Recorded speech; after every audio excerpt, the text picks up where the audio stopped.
Hi everyone, my name is Janine and this is my response for the Unit 1 discussion. I'm going to be looking off to the side for the notes that I have here. So my description for a real-world example of motion is a classic real-world example of complex kinematics, the final iconic plunge of Tiana's Bayou Adventure, formerly Splash Mountain at Walt Disney World in Orlando, Florida. This ride features a log flume vehicle, something like this, that drops 15 meters, about 50 feet, into a splashdown pool. You guys can see that.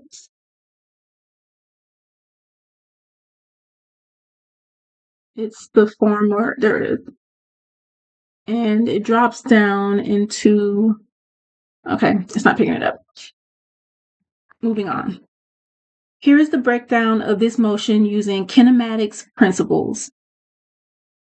2. Using kinematics principles, I will explain motion using kinematic concepts for position and displacement, velocity, average and/or instantaneous, acceleration, direction, vector versus scalar. Position and displacement. Position is the log's exact location at any given time relative to the top of the drop. Displacement is the net change in position. For this drop, the displacement is a vector pointing straight downward with a magnitude of negative 15 meters. Velocity, average and instantaneous. I'm going to explain both. Average velocity for this ride at an amusement park is the total displacement divided by the total time. If the 15 meter drop takes 3.0 seconds, the average velocity is negative 5 meters per second. Instantaneous velocity is how fast the log is moving at one specific split second. The log starts at a near zero velocity at the crest and speeds up the entire way down, meaning its instantaneous velocity becomes increasingly negative faster every moment. Acceleration. Because the log speeds up as it falls, it accelerates. Assuming negligible air resistance, the log is in free fall and experiences a constant downward gravitational acceleration of negative 9.8 meters per second squared. Direction, vector versus scalar. I'll explain both. Scalar quantities like speed and distance describe how much ground is covered without specifying direction. The example here is the log is traveling at 20 meters per second. Vector quantities like velocity and displacement incorporate direction.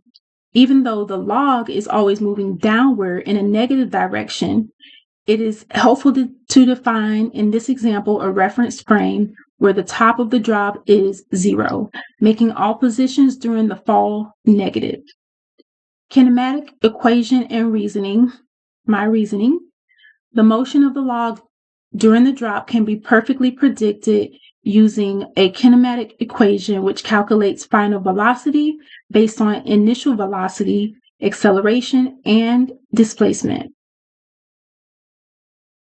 Furthermore, because the log starts its drop from the rest, the initial velocity is 0. We know in this example the acceleration due to gravity, which is negative 9.8 meters per second squared, and the displacement is negative 15 meters. If we plug it into an equation, we get negative 17.15 meters per second. Also, and last, this tells me exactly why the plunge feels so thrilling. By the time the log hits the water at the bottom, gravity has accelerated the vehicle to a speed of about 17.15 meters per second. That's about 38 miles per hour. That is all. Thank you for watching.